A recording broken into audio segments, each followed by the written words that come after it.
It's 12 o'clock, at least on the East Coast it is, and that means it's time for the weekly health wrap. And this is the third week that I get to hang out with my dear friend, Carla Winfrey. I'm How are Carolyn you doing? Sawyer. And I'm Carla Winfrey. Carolyn, we have talked about so many topics this week, and we want to share it with everyone. We have some emergency room doctors with us. We also have some psychologists with us as well, and a counselor. So I'm really excited about some of the things that we're going to talk about today. One of the things that I noticed this week is about testing and about people trying to get tested. And in fact, there was a teacher in Brooklyn, 30 years old. She's tried to get tested twice and she died because she was not able to take the test. They refused to give it to her. In fact, one of the emergency room techs told her that she was having a panic attack. So here we go with her sister saying this is a health disparity. And her health disparity, her sister says, is that she had the wrong zip code. My sister-in-law also told me in Michigan about a lady that was a nurse for 30 something years. She was denied getting a test 4 times at her own hospital. She ended up going to another hospital and she passed away. Yeah, it's absolutely a health disparity. We've talked about that, and we've told people in the past. We started this conversation.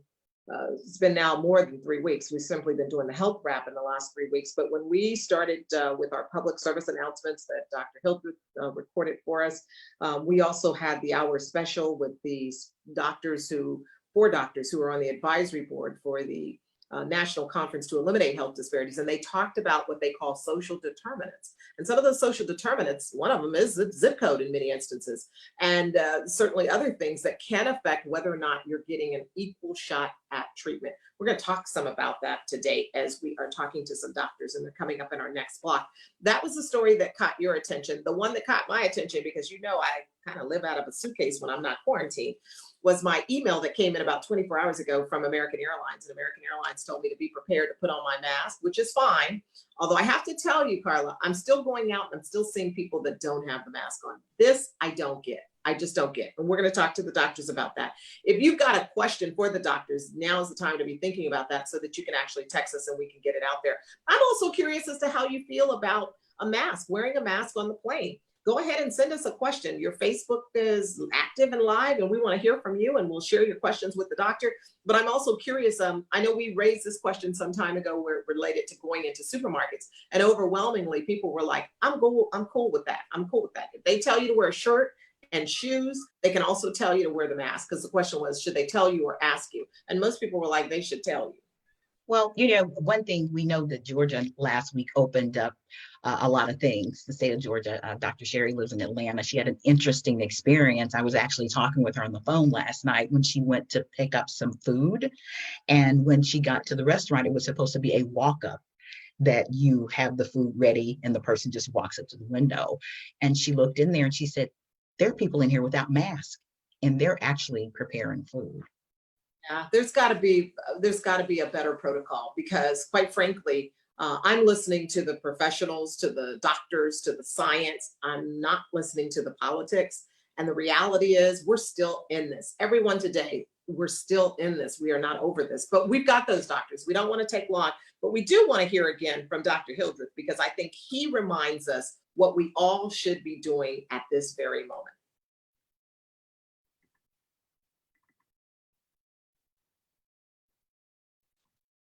What we need to do personally right now, we all need to get through this and to the other side of it. And what that means that each one of us, by taking personal responsibility for remaining uninfected, will protect our larger community. And this to me, might be the most important message, that by protecting ourselves, we're protecting the larger community. That includes people with underlying conditions, our elderly parents and grandparents, and any of those individuals who might not be able to fight off the virus like we can. So that to me is our main responsibility right now, is to keep ourselves protected.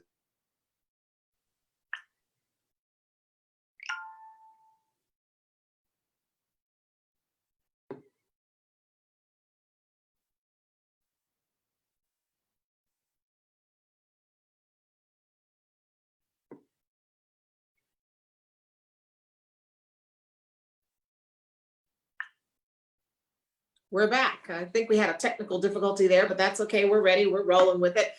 We want to get the doctors in. We don't want to lose any time. We've got a nice chunk of time here this afternoon where we can ask our doctors questions. And so we're inviting them back in. We've got 4 wonderful doctors with us this afternoon. Yes, And we do. Carla, you want to go ahead and introduce everybody? Yes, here they come right now, coming on. Ladies first, we have Dr. Sherry Blake, who is a clinical psychologist out of Atlanta. Dr. Blake, I was just telling the story about what happened last night when you were picking up food. Dr. Blake has been on CNN. You may see her in Essence online, and most people call her Dr. Sherry from the Real Housewives of Atlanta. We also have Dr. Marcus Yarbrough, and he is at Howard University. He is finishing his surgical residency, but he's on the front lines right now. And we have Dr. Thurman Webb. He is a psychology professor at Tennessee State University. He's also a licensed counselor, and he has a unique organization and initiative he started called Rebrand the Black Man. And we have Dr. Wayne Moore, who owns urgent care facilities in Gallatin, Tennessee. He also has been the chief of emergency medicine at Nashville General Hospital, and he is also at Meharry, where he works with physicians as they are training as well. And something very interesting about him, he is one of the people who developed some technology that's being used right now that was developed for bioterrorism and pandemic situations. So they're using this technology right now, and we can talk a little about that as we move forward. But Caroline, you know, the other story that I was talking with you earlier and was about the emergency room physician in New York, the doctor who committed suicide. So it's so difficult, we know, for these frontline doctors and nurses. So let's kind of talk about what we're seeing. Dr. Yarbrough, if you could start us off telling us, what are you seeing and how does the day go? Well, first, you know, it's definitely a situation where we're seeing a lot of patients that not only have a lot of comorbidities, but also on top of this pandemic with COVID. We see a lot of patients that are unsure, they have a cough, fever, just really not clear about, you know, the signs and symptoms. And we're also seeing that it really took a lot of the patients, when we speak with them, it took them a whole lot to come in. You know, a lot of people want to stay at home. They don't feel too safe coming in, you know, because of risk of exposure. So we're seeing a lot of that. And in my case, in addition to that, dealing with trauma. So Howard is a level 1 trauma center, and we deal with, in addition to patients being under investigation, as we call for COVID, but also trauma patients who are also under investigation. So it's a very wide gamut across the line. Dr. Moore, you can go ahead and jump in since you're on the front line and you've got a lot of things going on at different hospitals. Yes. First of all, I want to thank God for the opportunity to allow me to use my talents to help those who are in need with this COVID-19 situation. It has been an opportunity as well as a heavy responsibility to provide care for those who are in need. The situation, the emotional and psychological impact that we all are feeling is very well appreciated in the physician who died in New York. Like Dr. Yarbrough, I trained at Howard University and also taught there in emergency medicine. So I've been at level 1 trauma centers all the way down to level 3. And so we have a broad responsibility to address the impact that we are giving to those patients who are in need. So Dr. Yarbrough and Dr. Moore, what I'm seeing on the news in some cases is that they're saying the level of people coming in is down. Are you all seeing it level off? Not so many people coming in anymore? I would say from my perspective, and I work at several different hospitals, The patients that are coming has been cut by about 40%. That's not because patients are without issues and medical problems. It's because they fear being around other patients that may present with COVID-19. So we are indeed seeing less patients, but this concerns me because there are patients that are staying home that have legitimate medical issues such as heart attacks, strokes, and other issues. And the COVID-19 patients are flooding, our emergency departments, but on a whole, we are seeing less.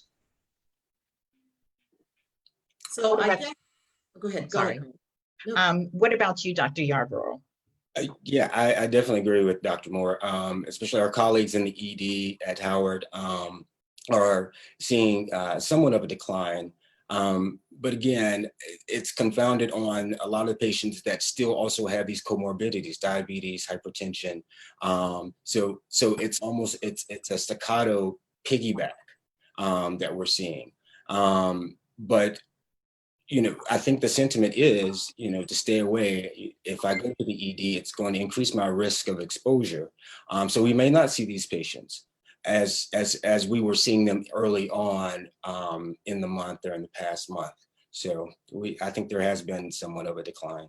And can I add to this, even though there is a decline in patients, the physical labor that you employ to view the patients that you have is very taxing. It is very taxing to change PPE from room to room. The fear and concerns that you have, is this patient going to cough on me?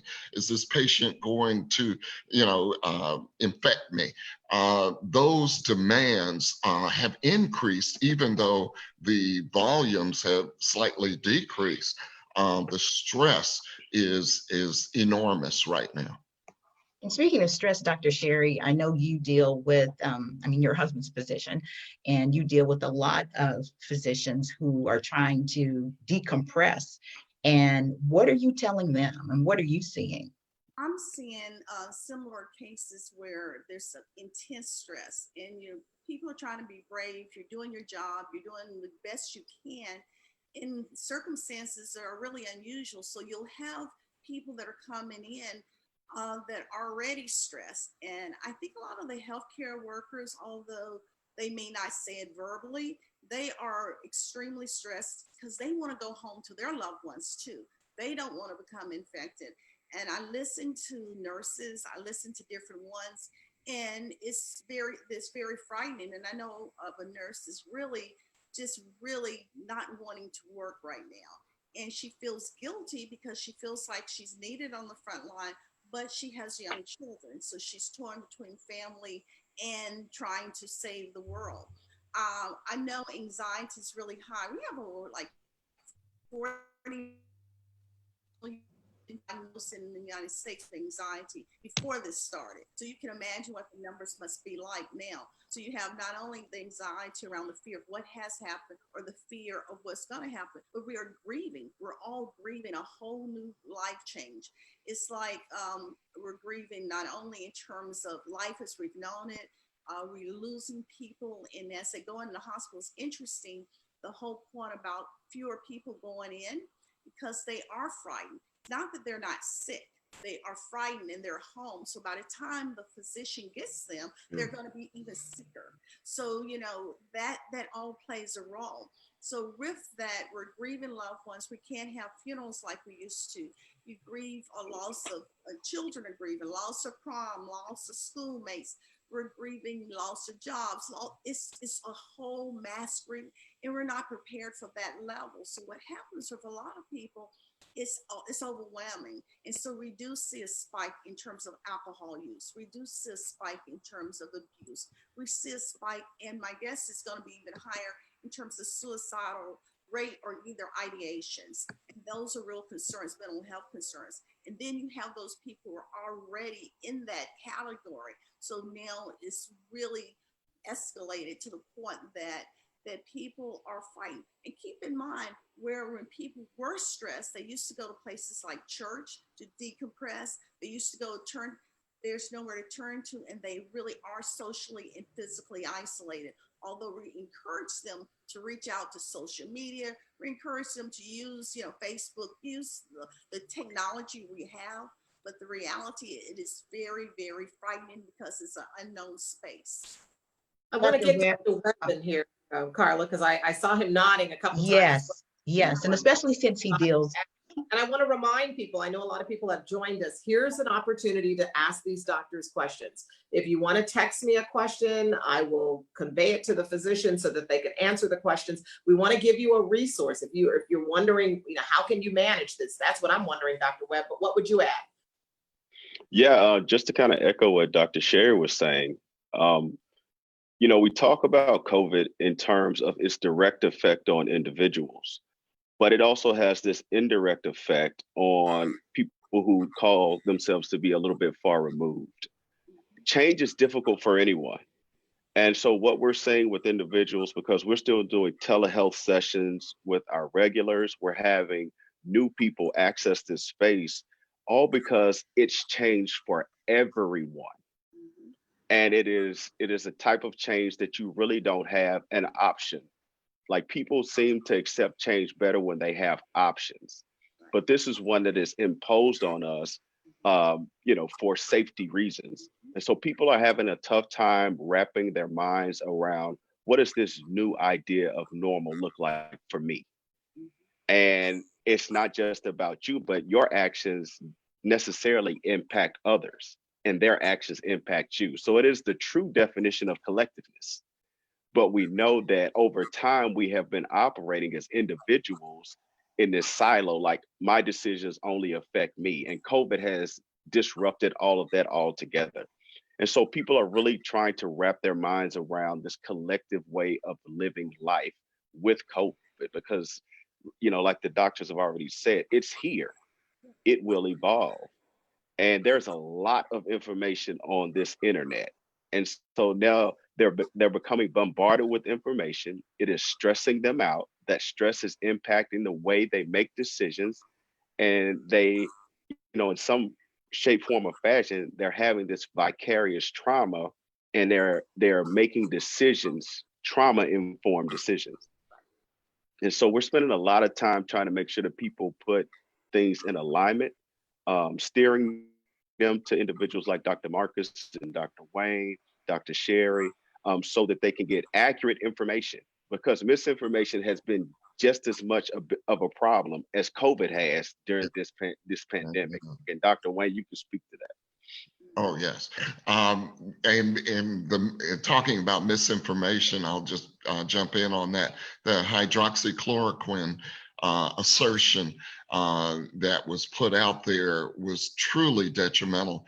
And I'll tell you, on a personal level, I had staff members at my urgent care who were urging me to start issuing hydroxychloroquine.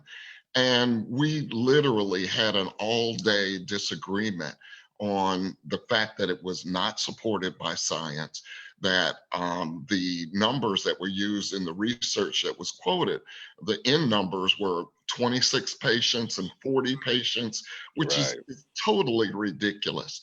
And so having to demonstrate to them in an emphatic manner that science is where we need to follow our directions was difficult. People are searching for solutions during this time of stress, and it should be up to our leaders to convey honest science and evidence-based research for solutions, not fake news. And so I emphatically also encourage that. With this paradigm shift that we're having, we are looking at new innovative strategies to address the situation, but they have to be evidence-based science solutions. Dr. Webb, I wanted to ask you, everybody's mentioning how it affects other people, and we know it's affecting families. I know you specialize in working with African American men. I have heard children say, my dad's really mad at me right now because he can't go to work. Mhm. My dad's really mad because he was talking to my mom about money, and I heard him yelling at my mom. What advice are you giving to parents who are in situations like this? You know, there's three things that I think are paramount in this time. One is you cannot forget to take time for yourself. You have to carve out time to be with yourself, to manage your own thoughts in a way that they don't become toxic or your behavior doesn't become toxic and affect the people around you, because we're all in close proximity now. Mm. The other thing is set time aside to interact with those individuals in a functional way after you do that for yourself, right? Because we're still in a position where we have to model behavior, we have to be a cohesive unit, and we also have to be productive in this time. So don't let all of your time just be idle. Set some time aside to actually work on a project or complete some task. The thing that is the indirect effect of COVID, a lot of people talk about the medical aspect of it, and that is at the top of all of our lists. But also for the African American community, we have to remember that we have a tendency to hold the jobs that put us in harm's way more than mainstream America. And so those are high service contact jobs, whether it is the orderly or the janitor or all like, so that is a stress all in itself. Now, people still want to provide for their families, but it's all looking different now. And so, people are trying to file for unemployment. They're not getting it. They want to go to work, but the hours are not there. When they go back to work, they used to work an 8-hour day. Now the boss is telling them, I'm only giving you 3 hours. I'm only giving you 3 hours so that you don't qualify for unemployment. So now that's a massive stress. But people are starting to find ways to manage by similarity. Marcus Garvey says, when all else fails to unite the people, conditions will. And so that is the thing that we're seeing when we're talking, especially men that are in counseling. These conditions are creating a similarity that they can actually engage in meaningful conversation to help them process through this hard time. It's interesting, Dr. Sherry, you talked about the level of grief and mourning, and someone, I think we were in conversation earlier this week and said it's like an extended mourning that we're doing. Yeah. Absolutely. How do you manage that? It's unknown. We don't know because we haven't been here before. And so again, do you have the small ceremony now and use Zoom video and then have a celebration 6 months from now or next year and you bring it all up again? All this is unknown. One of the things that Dr. Webb mentioned, and I wanted to sort of piggyback on for a minute on that, we often hold jobs that put us in close proximity with one another, that we don't get to. Someone recently said, and I thought about what I saw last night, and I'm sure y'all have already talked about it, people was just packed in this place. More mask, some didn't. And it dawned on me as I thought about it going home. It goes back to what Dr. Webb said. We often have, somebody recently said, social distancing is a privilege for most, because Right. we're in the jobs that we don't have the choice to say, I'm going to stand 6 feet apart. So if you're doing that on a daily basis and you're forced in a position because you have to feed your family. So when you go out to eat, you don't think about social distancing now because you've been all day with people. So I think that adds to the psyche and to that whole idea that, we're in this position and sometimes feel pretty helpless, but it has changed the tone in terms of grieving. It's changed the tone in terms of everything. And it's a mixed message because do you stay at home? Do you go to work? What do you do? What do you tell your children? And it's so important for us to understand what our anxieties, we'll pass it on. So we have to be careful and get out in our space and calm down and be, good. Let me say this. I know there are a lot of people watching, Carla. They've been signing on and and acknowledging that they're watching. And I promise if there are people that have questions, I will not call names. I will just read your question. So I want to afford you some respect and confidentiality. So if you're watching and you've heard something that the doctors have said that resonates, I'm happy to repeat and relay that question. And we don't need to call any names. We think this is information everybody needs.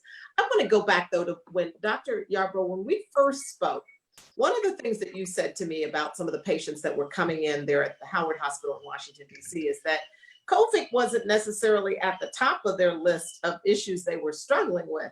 And can you elaborate on that? Because I think maybe some of us have forgotten that people were struggling, seriously struggling before this ever happened, and it's now layered. Of course, yeah, definitely. It kind of goes back to, initially seeing those numbers, and these people are coming in and not being wary of COVID. That's way down on their priority list. But issues of things like assault, domestic violence, and then just on that aspect, but also getting into the issues of these comorbidities that they had, diabetes, and heart disease, patients who are on dialysis, who need emergent dialysis. And on one side, we're trying to isolate and treat these patients for the common issues that they're having, these medical problems. And then on the other hand, we're like, well, hey, wait, you need to put a mask on. Like, well, you need to put a mask. We need to protect ourselves. This deadly virus is here. So when you personally, we speak with some of these patients, it was not a priority. It wasn't a priority. Eating, having a roof over your house, a roof over your head, being able to maintain some aspect of normalcy was a priority, and it wasn't COVID. It wasn't this virus. And one of the other things when we're talking about mental health and one thing that we see with a lot of the patients that I've seen personally, this eruption, and this is with any particular trauma center, it's eruption of violent assault.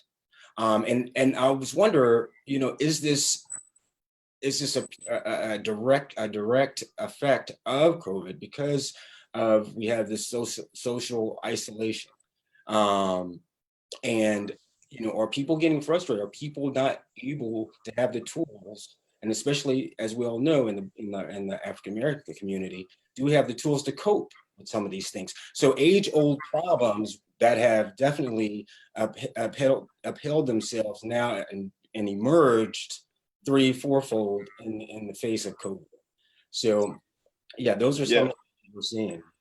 We, at Tennessee State University, especially with my personal research team, that's one of the things that we have started. We're in the very early stages of looking at. And Dr. Yarbrough, you hit on it, and Dr. Sherry kind of did too. Like, this pandemic is creating a different type of stress because people cannot engage in their stress relievers. So they cannot go to the gym. They cannot go to work. They cannot escape the situation, which kind of provides this cushion or the ability to come back and tolerate a situation. And so, like, it necessarily agitates the atmosphere that they are in very close proximity. And it agitates that, and we're looking to see what are the results of that alone, because we know that, like, some adolescents are still trapped in the house with their parental abuser. We know that there are domestic situations where those individuals now, the male or the female, would go off to work, and that would afford them time to engage in counseling spaces with us or one of the therapists. And now they can't do that because the person that is monitoring them 24 hours a day. And so that's a different type, that's another stress. Is that contributing to the suicidal ideations and so forth, so on? Dr. Sherry? Yeah, I was going to add to that I think it's the fact that they have no exits. They have no exit strategy, and the coping skills were already weak at best. Yeah. So now you have inappropriate coping skills and you're trapped. You feel trapped. So if there was a relationship that was bad and someone was cheating and they can no longer exit to do whatever they were doing, or the telephone rings and they can't pick it up. And then that causes more tension, which escalates into more problems. So you have people that are they'll turn to drinking, they'll turn to other things. And I don't know if you all heard recently in the news in Georgia, there was I think it was 16-year-old that was killed by his stepfather because he wanted to leave the house, something about him trying to get, and again, we don't know what was going on in that house, but we do know that apparently it was very toxic, that it ended up in the death of a child. So I think your research is going to be very informative. And I think that it's needed, because right now, if we would look at our coping skills, they're very limited at times. They're dependent on other people, on other things. They're not something we have been mindful and thought through and can control on an independent way. And I see that as a real issue. I work a lot with couples. I work a lot with individuals, a lot of telemedicine too, teletherapy, whatever. And I recently was talking to someone who was in a toxic relationship, and she has lupus, and she had, of course, the stress has just really created these episodes. She is afraid to go to the hospital, down to the point that, her doctor said, you have to come now and you have to come to the emergency room, which created another level of stress. So I see relationships being so toxic that people are getting sicker and dying from the medical symptoms that were manageable and treatable in fear of what may happen. Well, Yeah. I'm Carolyn, I'm really enjoying this. I know I that feel our, like our time is, I know we can go on. right. Yeah, but I promised out of respect for the doctors. that we yes. a limited amount of time with them. But But one thing, Carolyn, that I Yeah. I mentioned at the beginning about technology that Dr. Moore worked on that's being used right now, and it is related to ventilators. And if you could just quickly give us like 20 seconds about that, Dr. Moore, because it's important that we know about scientists and people who work on things that are helping us that are African American. Absolutely. It's very important for us as African Americans to get involved with the government, with science, and all sorts of technology. While I was chief of EMS in Washington, D.C., I was able to get involved with bioterrorism in protecting our nation's capital on the bioterrorism team there.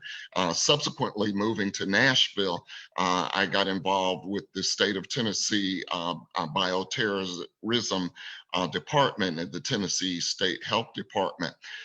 We did several things to educate the population in Tennessee on pandemic issues, on bioterrorism issues, and we developed the hospital resources tracking system.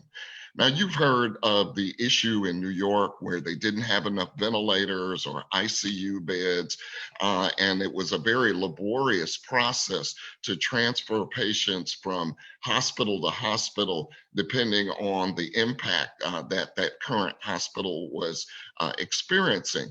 So we took a system that was initially developed by the state of Mississippi, which was improved on by the state of North Carolina, which Tennessee took and improved on that. And basically, it's a triple redundant system that allows hospitals in different sectors of the state of Tennessee to look at a single glance and to determine where resources may be available. Let's say in Jackson, Tennessee, a pandemic situation occurred. We would be able to see that in Nashville, Tennessee, they had 25 ICU beds available. We had 14 burn unit beds. We had 20 trauma beds available. And so at the push of a button, you could claim those beds and be able to transfer your patients because I'm sure, as Dr. Marcus knows, it is a very laborious thing to transfer a patient from one hospital to another. But we expedited that solution, and we are very able to kind of spread the wealth, if so to speak, for disaster patients.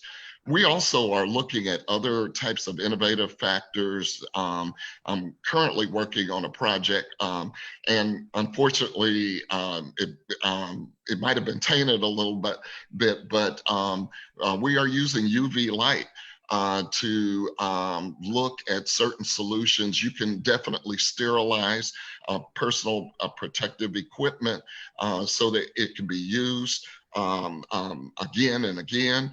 Also, there are some solutions to use it internally that I actually am encountering a research group at this time with.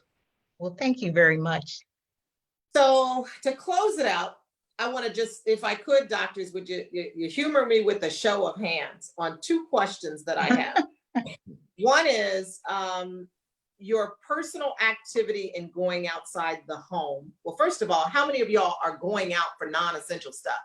Show me your hands. Okay, I want everybody to see one person. Okay, I'm assuming non-essentials. Okay, so when you go out, how many of you all are wearing face masks? Show of hands.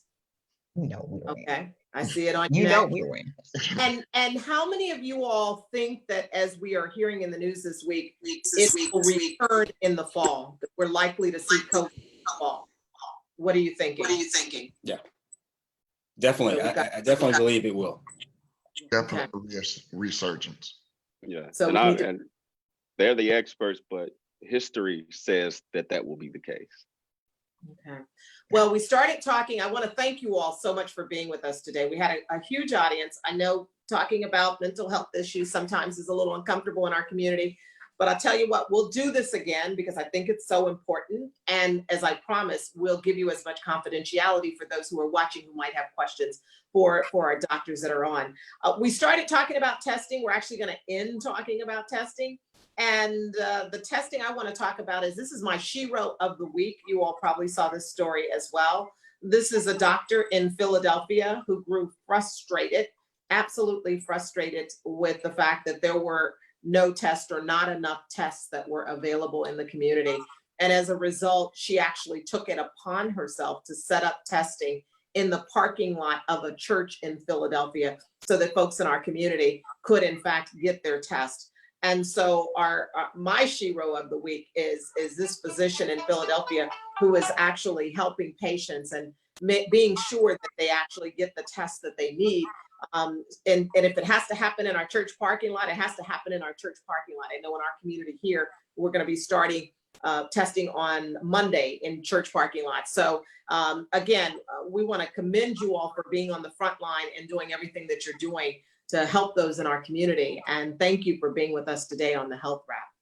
If we got a second, could I just say that despite the challenges that we all are facing, I'm encouraged by programs like this, programs that our ministers, our physicians, our musicians, Kurt Whalen put on a concert on Facebook Live. So there are solutions to this. And thank you for all that you do as journalists to educate our community.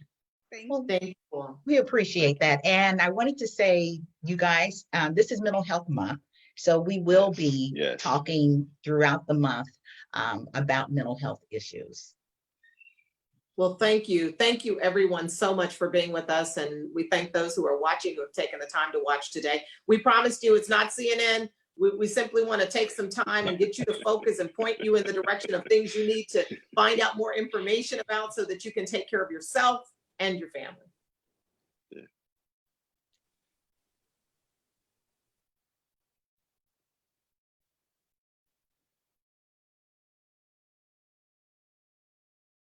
So Carla, I think we've got a wrap of our day in the health show.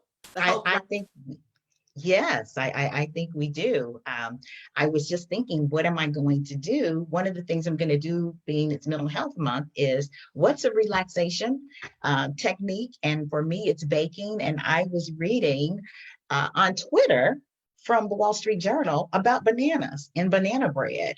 And I'm excited. I'm going to make some today because they said that cooking is a release for people. And a lot of people are baking. It's just like a huge increase of people baking now to just move away from some of the stresses. And banana bread has become one of the most popular things because I was like, this is the Wall Street Journal and they're talking about making banana bread. But then I continue to read talking about how to de-stress with this. Well, de-stressing is a little bit of gardening around here, which translates into weeds, but we're not going to get into those weeds at this point. But we thank everybody for being with us. We really do. And we hope that you found some information in this time that we've spent together that you find useful for you and your family. And until next Saturday, we're going to sign off and leave it here. Stay safe, stay alive. Have a great afternoon, everybody.